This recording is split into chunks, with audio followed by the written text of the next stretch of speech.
Imagine if you could experience the challenges and the struggles and the things you're afraid of doing in your life as adventures instead, because they're two sides of the same coin. The only difference is how we choose to understand them and make sense of them in our heads. I recently had to go through this because I went to my 20-year college reunion when in the last couple of years, especially during those COVID times, I had a falling out with most of my close friends at school to the point where I'm in touch with a few of them, but drastically differently than I was before. And to the point where I wasn't even sure that I was going to go to my reunion up until a few days before. And aside from maybe two or three people that I knew were going, I was in touch with anyone, any of my close friends, my previous close friends, certainly about whether or not they were going, where they were staying, what the activities were. And so I was basically walking in blind to a 20-year reunion, pretty much by myself. And I don't quite get anxiety about these situations anymore, but that comes from practice. But it did give me pause. And it's the most hesitation or oof that I felt about a social relational situation in a long time, that I was like, oh, this is a good opportunity for me to break down what are the steps that I go through to get myself prepped and basically activate the fearlessness muscle within me. And so it came down to it ended up being 5 key things. I just wrote the list and it turned out to be 5. But in short, there are a few external things that we have to process, which is our relationship with the world around us, right? And the lives that we live. And the number one thing there, this is not in any order, but this is just the first one I thought of, is knowing what matters to us, knowing what matters to me as an individual. And what I care about is human relationships, relating to other people, understanding other people, being curious about other people, and especially people that I previously had relationships with. I spent 4 years in college with. Even people that I haven't spoken to since our last reunion or since the last time I talked to them, whenever that might be. I spent a lot of time with these people and I'm curious about where their lives are. I care about how their lives have unfolded, and I'm curious about what kind of people they turned out to be, what life looks like, what they look like, what being back on campus with these people would feel like. And every opportunity to connect with other humans to me is an opportunity to learn about the world, which is also something I deeply care about. And understanding how humans are and why they are and what makes them tick, not only how human dynamics go, but also within the individual. And so I was like, this is a massive opportunity for me to see not only people that I've previously known and to satisfy my curiosity about, where they've ended up, but also to understand something deeper about the world and thus myself within it. And it allows me to set a more specific goal within that. Because if I know I understand that broadly about my life at large, myself in particular, and the world that I exist in, going into any situation allows me to do the second thing, which is understand specifically in this situation, what would be valuable? What would be meaningful? Out of this experience, this specific going back to campus for, 2 days, what would, after 20 years of, 20 years later of not being there full time as a student, what would it mean to me? What would I want to get out of it in these 2 days?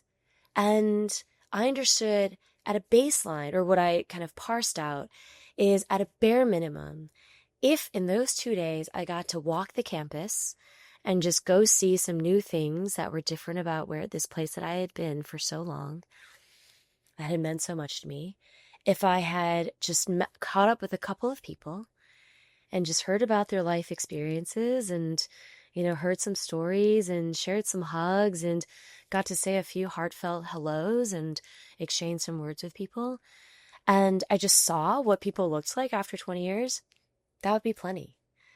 I didn't need to have specific people that I spoke to. I didn't need to have specific outcomes set. If I walked the campus and saw a few things, if I saw a few people and saw what they looked like and just had exchanged a few heartfelt hellos, and, words about how they're doing, that would be enough. So that was my specific goal of going. And anything on top of that would be cake. It'd be the cherries. It'd be the whipped cream. And so knowing what matters to me, number one, allows me to understand within that context what would be a valuable goal to set for this specific experience. The other thing that allows me to do is, I guess the goal and the gratitude kind of go together here, is by knowing the most baseline goal that if I were to accomplish that, this would have been success, is also to know the things that I'd be so grateful for. Right? And they're tangential because the reason those things are my goals are because those are things that I value in my life that I would feel really deep gratitude for. To be able to walk the campus, be like, wow, I spent 4 years here and I got so much out of it. And to be able to just, relive some paths that I've walked and recall some memories. To look at the sky, the certain, views that I knew walking down a certain road to the library that I walked all the time. And to just experience that view again. Those things bring me such deep appreciation. Being able to sit on the hill that I've, it's called this hill that everybody used to sit on, especially on nice weather days when the sun was out, listening to music, shooting the shit with friends, essentially just picnics that gave you this wide open view of campus. That was such a beautiful, important thing to me. And so tangentially connected to what a baseline success looks like also allows me to tap into what will I feel deep gratitude for, which enriches those goals. And so goals and gratitude kind of go together for me. But the overarching headline are goals. Number 3 is valuing curiosity over my concern. And curiosity, I stated earlier, it's something I personally already care about, being curious about the world. But when I say curiosity here as my third thing, I mean it in sharp contrast to concern. And so with any situation we go into where we feel any hesitation, any trepidation, any fear, any insecurity, there's going to be concern. Right? The reason we feel those things is because we are concerned about something. We are worried about something. But on the flip side, what I've learned to lean into over the last years of building this muscle is to recognize that I have the opportunity anytime that I am concerned, where I'm ruminating about what could be, what could happen, if this were to play out, oh, that would feel shitty. I don't want to experience that. Could I lean into the curiosity of what could be instead, right? Because I'm already, the exercise, if you think about it, is very similar to what our brains do. When we build towards a concern, it is already ruminating about possibility. It's thinking about what are the potential ways that this scenario could play out, the possible outcomes. Except when we're oriented around stress and anxiety and concern, we're oriented around the negative outcomes. But in the same way that our brain can think about possibility, it can orient it around curiosity and positive outcomes, right? And if we bring a layer of curiosity, it doesn't necessarily guarantee that there are positive outcomes. You could be curious about negative outcomes. But if you lean into the curiosity, the childlike curiosity about what could be, it's almost whoa, what could happen? These I could imagine these 50 scenarios. It could go like shit. It could actually be really pleasant. It could actually be really nerve-wracking. It could be really confusing. It could be really stressful. It could be really exciting. It could be really beautiful. Those are all rooted in curiosity. But if we allow our childlike curiosity to take over rather than our more adult-like concern and worry and stress, it tinges it with a different view. It's maybe that could happen.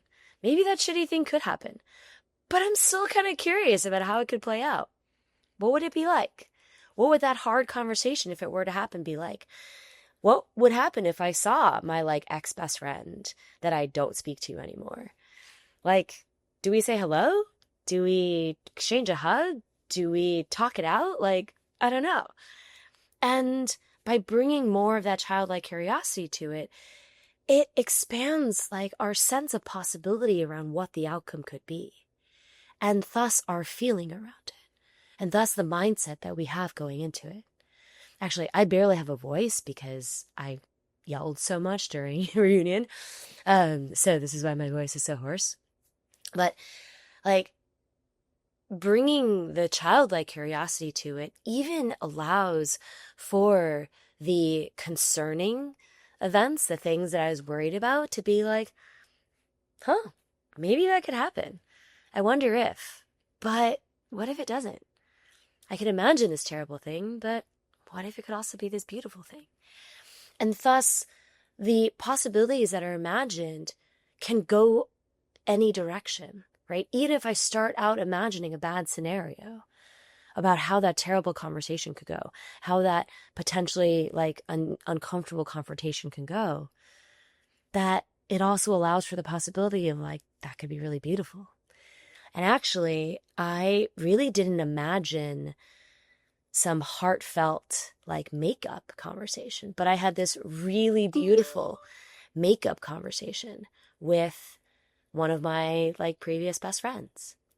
We hadn't spoken in over maybe a year and a half, and our friendship had already started to trail off like the years before that. But she texted me like a few days before reunion, was like, "Are you gonna go?" And I was like, "Yeah, I just decided." And we had a few texts back and forth, and so like that kind of just eased, I guess, at least like broke the ice. But we hadn't seen each other. And then when we did see each other, granted, our falling out wasn't quite as drastic versus some of the other ones, but we still hadn't spoken in a year and a half. But when we saw each other, it was like very warm, very friendly. It was like, "What are you doing? What event are you going to go to? Oh, it'd be great to see you later. It'll be nice to have a chat." And then we kept like kind of seeing each other, but never really being able to have a chat. And at one point we did. And it was after dinner, and we just hugged. And then we both just started crying. And it was like this very heartfelt hug that neither, I don't know if she expected, but I didn't expect. And we just hugged and like said a bunch of things to each other very openly and vulnerably, apologized, stated what hurt, and were able to like just come to this really beautiful, like reconnected moment where it just kind of felt like months and years had melted away. And like it brings like tears to my eyes, like thinking about it. And that happened with her. It didn't happen with any other friend, but I didn't expect that at all. I didn't even imagine that possibility as like a potential positive outcome.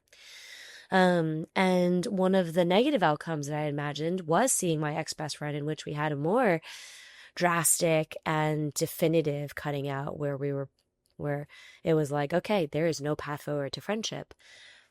Happened to see her with another friend, said hello, gave her a hug, and then we didn't speak again after that. And it was actually totally okay. Like, it was painless. And oftentimes our brains imagine way worse things than what can actually happen. And so if we lean into our curiosity, we lean into possibility, we lean into tinging all of what we imagine with the full spectrum of possibility, then we can lean into the curious possibility and the positivity, the possible positivity, rather than solely thinking about the like concern, right? The negative concern and the buildup and the anticipation and like that nervous, anxious, stressful, like kind of where our body feels tight kind of anticipation. You can imagine it and then let it go and then let the fucking dice roll and see what happens. So those are the three things related to our external environment. Understanding what matters to you at a broad level in your life, understanding the specific situation you're going into, like what the goal, objective, like baseline, the bare minimum for success would feel like, right? And which will also then allows you to tap into more gratitude when you experience those things, and deep appreciation, right? Which only like further color and enhance that goal. And the third is leaning into curiosity about possibility rather than concern about, risk and insecurity and stress. The next two are related to ourselves, like our inner understanding, our inner being of ourselves. And the first one is similar to the like knowing what matters to you. It's like knowing who you are, right? These are the foundational things. Like knowing what matters to you, knowing who you are like in your core foundation, right? That's the foundation from which you build everything in your life, whether it is your work, whether it is your relationships, whether it is the choices, the major choices that we make. And knowing who you are, it like is rooted in self-love, is rooted in self-trust, gives you like a person that like you are home with, right? Like you won't be untethered out in the world. Like you have this base, this home base of you. And I know that the person that I am is a deeply like principled person. I align my action and my words to what I believe and what I value. I am a deeply curious person. I ask questions. I'm inquisitive. I'm a deeply caring and compassionate person. And so I express care to other people. I am genuine. I like don't bullshit. I don't make, there's no pretense here. And so, no, I mean, there's more things I know about myself, but I just kind of rattle a few things off because going into a situation where I'm like, like, I barely know who's going to be here. I have no idea how these conversations are to go. I have actually uncomfortable, like, relationships with some of the people that are going to be here who I've known for, 20 plus years who are not in my life anymore. I have, like, uncertainty about, like, if I'm going to have like people who are excited to see me, right? Who want to see me.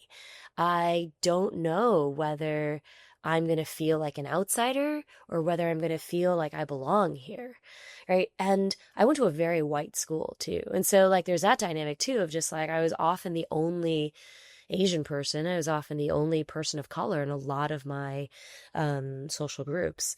And plus, like, I really enjoy sports. And so for the people that, like, I was with, like, my friends who enjoyed sports, like, they were mostly guys. I was only the girls. So I was often the only, right? So I was kind of curious, like, okay, like, how would that only or other, like, feeling come up here, if it would at all? And so there's a lot of these feelings of, like, oh, like, what is that going to be like?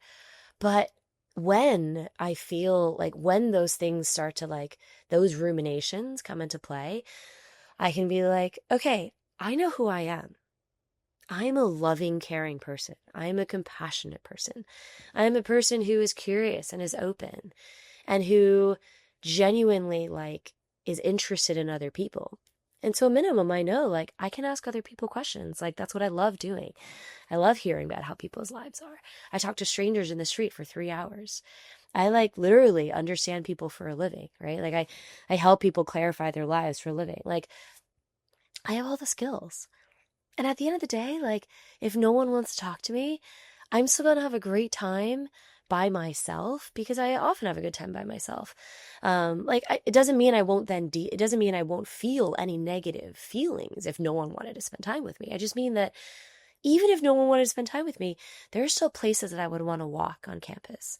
There are still people that I would want to like go see, like from when I was in school there. There are still buildings I like spent a lot of time in that I'd want to walk through.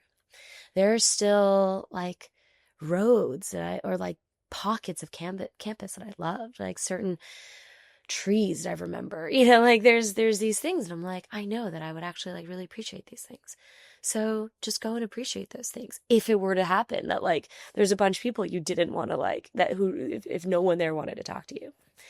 And so knowing the base, like knowing your foundation, knowing what makes you you, and knowing that you love the person that you are, that you trust like how you show up in the world, then that gives you this solid foundation that it will be unshakable, even if no one wants you around.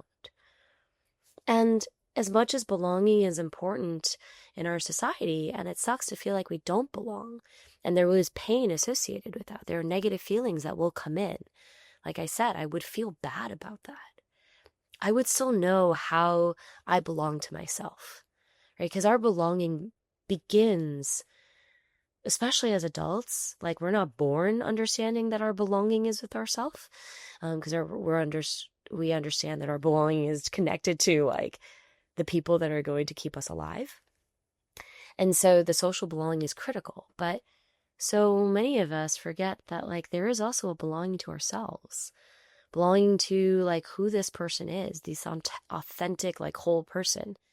And so many of us abandon ourselves like over the course of our lifetimes because of society, because of adult, like parents, because of peers, because of us feeling we have to keep up with the Joneses, whatever it may be. But there's a deep like safety that comes with being rooted in who you are and knowing that you belong to you, and knowing that you can trust and love the person that you are no matter what is happening in the world around you. The second that's related to like understanding like ourselves, our relationship with ourselves, is also having skills, right? It's also having tools and skills and muscles of how we can like calm ourselves, right? When we are in stressful situations. Like when our brain starts to ruminate and starts to like create all these narratives about how people don't care about us, people don't want us around, we don't belong here, we're the only person, we're always the other person. Like, why am I this? Why am I that? Or why is the world this way? It's so easy for our brains to run with those narratives. And I don't know, like, what it is about negative narratives that our brain is so attuned to, probably to help us understand, like, what we need to be safe. But our sense of safety and our sense of trust starts with us being able to build those skills within ourselves. So when we start to get stressed, when our body starts to feel anxious, when our brain starts to ruminate, what is the narrative that's going to pull you back? What's the thing that counters the negative thought, the negative habits, the bad beliefs that you have about yourself and the world, like the narrative that you spin about the world around you? Because the idea that no one wants you around is that everyone wants you around. And actually, like, I felt that in school. Like, I felt truly, if I go back to like where I actually felt unwelcome, it's very few places. Like, I generally felt welcome in school. I would see people and get like warm hugs and hellos. And so when like the narrative entered my head of like, oh my God, what would it be like to like stand in a room where like no one wants to talk to me? Even though I'm like, I know I would be okay. I'm like, okay, but that narrative isn't true. Even if I know I would be okay, like that narrative just simply isn't true. And so going into it, I had to be like, no, that's ridiculous. Like, even these people that I didn't know that well, even people that were just my classmates that I saw in passing or occasionally at a party, like, I was so happy to see them. They were so happy to see me. So this is ridiculous. Or if my body starts to feel like a little tight, and I know where I feel tight in my body, it's often in my chest when I start to feel like anxious. It's in my like chest, my upper body, and my shoulders. Like I literally just like pull my shoulders back and like hold my heart sometimes and just like rub it. And it's not that I'm like actually like massaging a muscle. It's soothing. It's a feeling that I know is soothing to me, right? Or even like pulling my shoulders back or not like letting my shoulders be too tense, because I know that when I get tense, it goes in my shoulders. That I like am letting myself to like release the tension in my body. Like those are just two examples. But knowing like how to calm your nervous system, knowing how to counter the narratives in your brain, knowing like what skills you can lean into that root you in a calm and peaceful place, like those are the tools that we all need, right? Those are the skills we all need to be able to access our sense of peace, our sense of inner calm, our sense of like clarity, right? Because these things are all interconnected, because a sense of clarity and a sense of calm is connected to my ability to like love and trust myself, which is the previous one that I mentioned about knowing who you are, right? But like these things reinforce each other, because the more that you work on the skills that reinforce your sense of self and your fearlessness and being yourself, it reinforces how well you know yourself and your trust in yourself and your belief in yourself and your love of yourself. The more that you fight the narratives that tell you another story, that tell you that someone has wronged you, that tells you, like it's going to be uncomfortable because they did this to you. It's like, who cares what they did? Who cares what happened in the past? If you're going to see them, this is how you're going to face it. You're going to be brave. It's not actually going to be uncomfortable. Your brain is just thinking it's going to be uncomfortable, but it's not. It's going to be fine. Telling yourself that it's going to be actually like perfectly okay, it all ends up being perfectly okay. And so that also is a habit though, right? Us countering the narratives. Because if certain narratives have been spinning in our head for a really long time and they've entrenched, like they've found roots in our understanding of our world and how we experience it, it takes a while to combat that narrative, right? But that's also a muscle that we build over time of how we combat the negative story that we've been telling ourselves for a long time. But all of that amounts to like the skills and the muscles that we have to build to ensure that we can get to our calm and peaceful place, right? That we can, in any situation, that we can like bring ourselves down, to move ourselves out of anxiety, out of stress, into a calm place, into a clear place, so that we can get back to the rooting of who we are. And so those 5 things are really the things that I tapped into to like approach this weekend. And it like, this is also how I do things. So I'm very used to it now, but I pretty much had no plan. Even like the day before, I hadn't decided how I was going to get up there.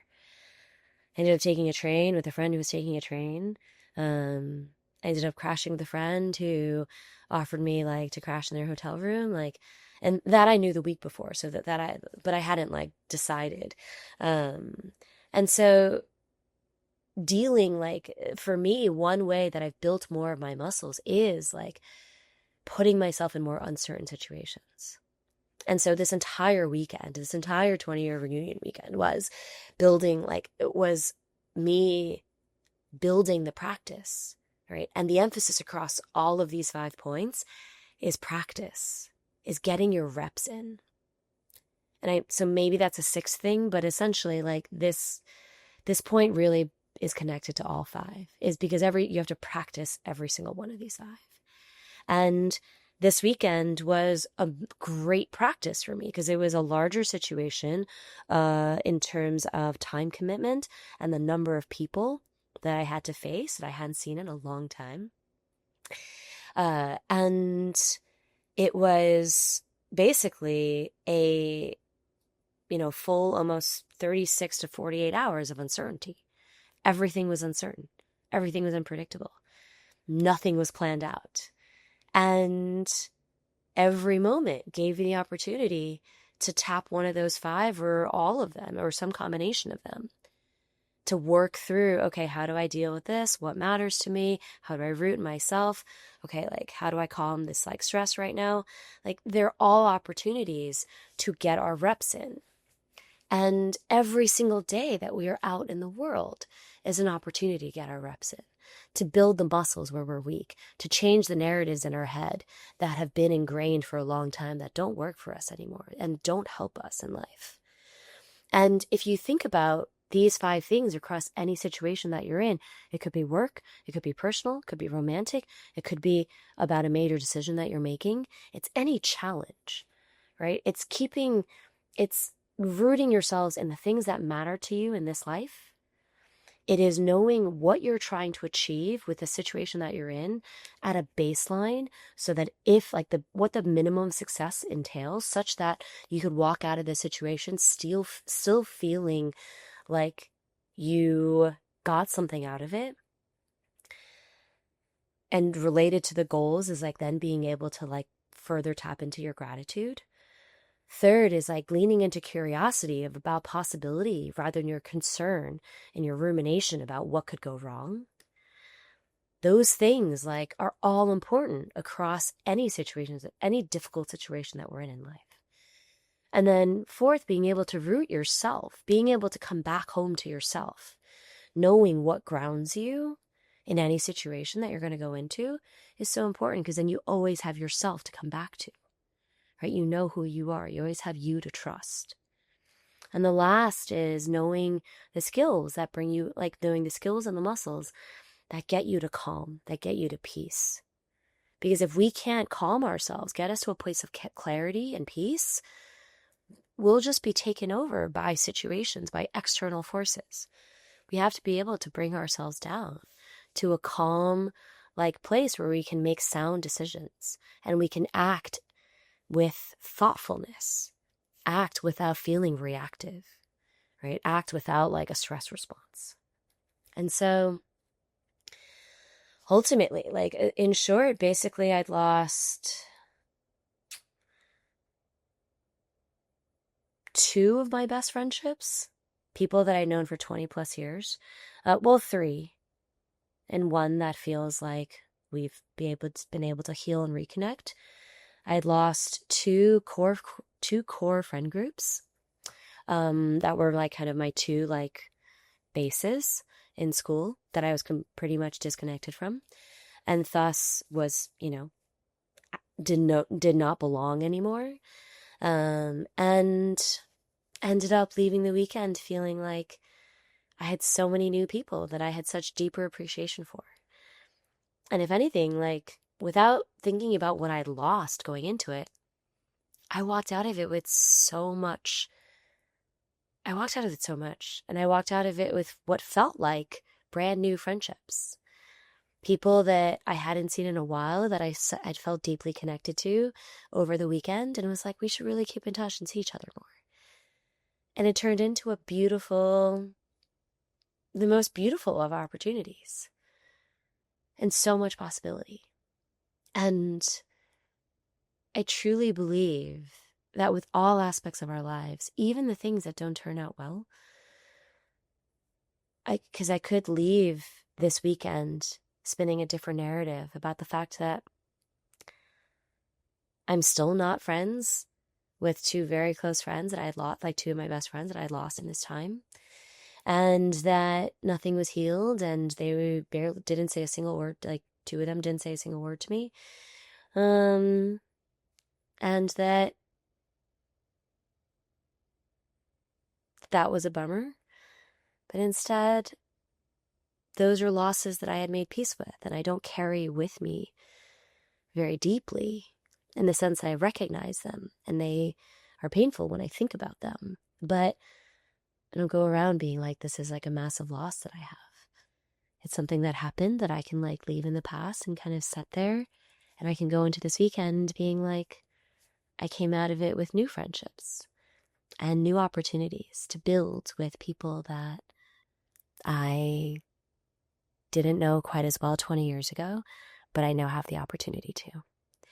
And I hope you find opportunities to practice these potentially every day, because every day is a gym. Every day in your life is your gym. Every day is an opportunity to get your reps in, to build the skills, to change the narrative. And